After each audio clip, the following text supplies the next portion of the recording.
PD act advisory court ముందు BJP MLA Raja Singh video conference ద్వారా హాజరయ్యారు. పోలీసుల తరపున డీసీపీ జోయల్ డేవిస్ హాజరయ్యారు. అడ్వైజరీ బోర్డుకి రాజా సింగ్ భార్య వినతి పత్రం అందజేశారు. పీడీ యాక్ట్ని రివోక్ చేయాలని రాజా సింగ్ భార్య అప్పీల్ చేసినట్లు అడ్వకేట్ కరుణాసాగర్ తెలిపారు.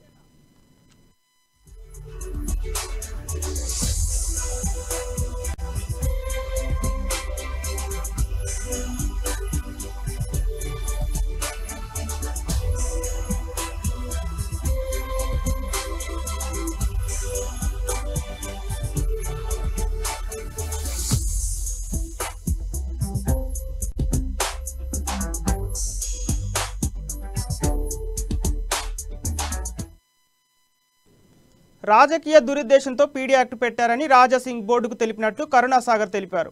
అడ్వైజరీ బోర్డు నిర్ణయం కోసం వెయిట్ చేస్తున్నట్లు అన్నారు. అడ్వైజరీ బోర్డు రిపోర్టు వ్యతిరేకంగా వస్తే మళ్లీ హైకోర్టును ఆశ్రయిస్తామని తెలిపారు.